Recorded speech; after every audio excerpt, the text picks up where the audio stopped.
obulaba abantu abaava mu DP bali staunch.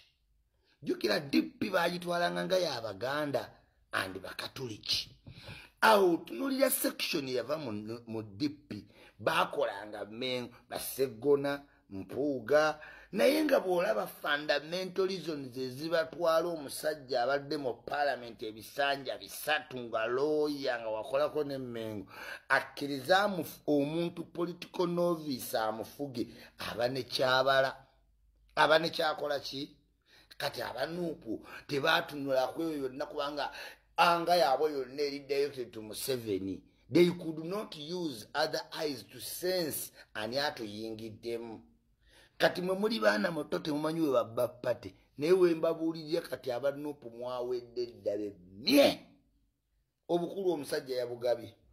yabuwadde abasajja abajja obuzimu pate nga bulijjo balina ambition za leadership awo Bampuuga baayagala ddofuga.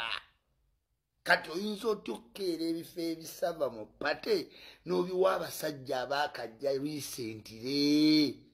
Ekyo nno kivudde ku ki? Bambi movement ye teattracting abantu baasoma nnyo. Kakati yatunudde mu baayina nga mu butuufu yasoma ennyo yezaake ne Ssenyonyi. Kati komiti zo zigaba immediately nga akalulu kaakaggwa nagamba Bampuuga bawa Bobi Wine ultimatum. Bw'otatuwa bifo bino 3 tetugenda maaso naawe. We are not going anywhere ahead with you. Kino nkubuulira. Kakati leader of opposition mie Paaka mie mawaseka yabamanyi bali bajja kuddayo gye baava aseka. Paaka Segona leader of opposition Mpuuga atuse mu billionaires oyo takyafugika.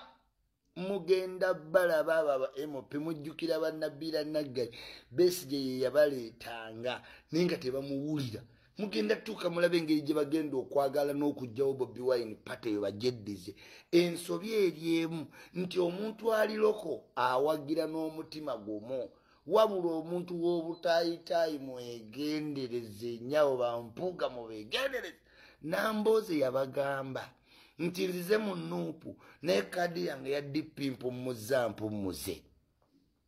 Ekitegeeza balina core values ku DP just bukulembeze bwa Mao kuba yayitayinza bawa bifo ebyo kyekyabaleetera okunyigagana ne Mao mubiwawadde.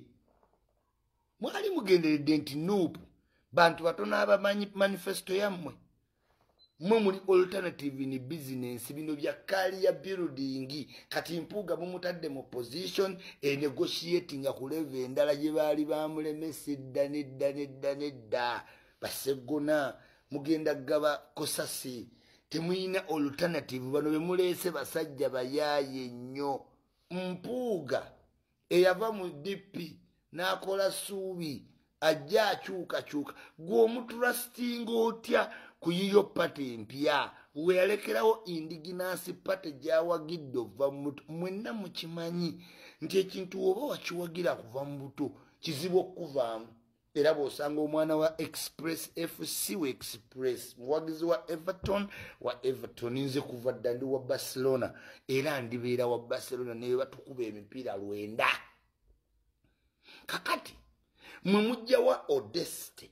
erowooza nti bano abasajja abakulidde mu DP nga bava mu Yanga Democrat UID ne babeguluminga ne bagenda mu DP senior ne bafuna ebifo ne babeera mu parliament nga tebabawanga ku bifo ebyo. Mwe mukwata mutya pate yammwe empya ne mugiwa bakamu join lately. Nambooze abaana b'oligino bali makomera bano babaali babalebya parliament tebabakwata. Mwera mu bwongo temutegeera. Njagala mumbuulire ebbanga lye mugeegayiridde bata abantu n'opumba balire balooya be muyina. Mumbuulire Segona yali akoze difayiro Mpuuga yakolayo ko difayiro y'okuta abantu bawoza ku Facebook free our people but they don't go to court. Kale genda babigaane bugaanyi nga we tumanyi affe tumanye ti wano kali amagwa naye okuva luyava mu musango gwa politics ya sirikala linda soya lingini bana abantu bayuza nenga temukitegeera bana mwe chovola ba movement ya mwenagano jega tako muwa abantu nga babadde nenjala kati Aisha Kabanda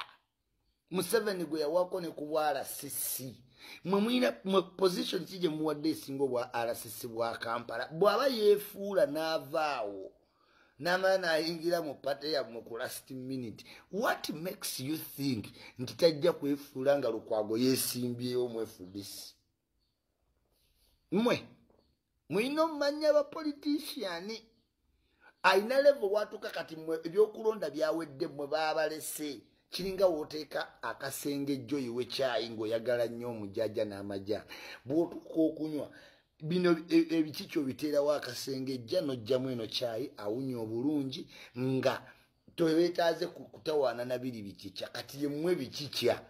mwavudde mukalulu ebikicha bayino bijjamu ne basengejja ne mwasengejjeza baki nkwezenge abana banja sente za mama mbabanyi muwanga kivumbi oyo gwola bakatonda yamuwa anyonyola n'ekifunzo kyange ekituufu semuju yabagambye bana tuwenga nga tuli opposition mfuna nti obululu 15 tebalina nsonyi tebaswala oyagala kujjako Museveni ate n'owagira bakandidate ba Museveni ng'ate nabo basala busazi ddiiro laba Anita Among abadde mu FDC ate katoyo go trustinga owaffe nolekawo owuwo n'ogaba mama wange yanta makangende ndiye wa step mother gwe emmere ya mama one ekutama no trusting ya step mother is it possible jukira abantu nope mwatandika nabo bajukire Mpuuga tebaliko Nambozi teyaliko yomu kubali badisinga Bobi Wine nakati bamudisinga naye balina mukuba tactically kubanga teri kizibu nga kubeera opposition leader nga ate obuli bweru wa pate kino kyekyali Besigye but it is very difficult to trust someone with a big budget like 3 billion emotoka obudde gwe tobuyina anti ate omufuge otya Mpuuga avudde Mmenga wonna yayagala dde obukulu yesiba mu Masaka ne wogitemamu ajifiiramu yagiremesa ne mukasambidde Mpuuga has bigger ambitions sijja kwewuunya nga one day one time baserwajja okwota be mwateeka mu NUP bajja yita mu parliament ne budget ezennene ze bayina abakoludi ng'ogenda owulira nga Bobi Wine bamuvuunise be ba nga bamugjeeko musibe waaga abiri nze mbabuulira muyinza oba temunjagala naye mbabuulire tulina okukola ki okuwulira agamba yantwala mu kasenge n'agamba nti kkiriza obagaana omu gw'ovuganya naye gwe bayita Honorable Sseggona yaleese ssente wano nnyingi nnyo buli muntu yamuwadde ssente erinnya lyange nze Walukaga Mathias olunaku olwaleero tuli wano ku kitebe oluvannyuma lw'okulaba social media nga waliwo ekiwandiiko ekitambula nga kiraga nti banzije mu lwokaano lw'okwesimbawo ngombaka parliament owa Busiro East akakiiko k'ebyokulonda kenyini akansunsula ate era ke kagamba nti kakoze kikanzijeemu nga beekwasa nti obudde bwe nagendako okufuna nomination oba okwewandiisa nti nalina certificate y'amature age entry aptitude test ng'eri expired oba ng'eweddeko university kwe twaliisenga maama w'omwana the issuing authority eyazaala omwana university university in Uganda gye nasomera nevayo ne bawandiikira ne bagamba nti ono tukiwa ekiwandiiko ekyo emyaka 2 singa omuntu aba takyeyambisizza kweyongerayo kusoma misomo mirala university n'emirala kibeera expired ne kasita akikozesa neeyongerayo kisigala kiri valid nga kikyakola nze natuula mu nnaku z'omwezi 25 ogwokubiri 2023 mu gw'omukaaga ebibuuzo ne bikomawo nga mpise mu gw'omunaana nefuna admission ku St. Lawrence University wayita emyezi 2 gyokka kati era ndi ku mwaka gwa 3 university zonna zibawandiikira kiiko k'okulonda IU za St. Lawrence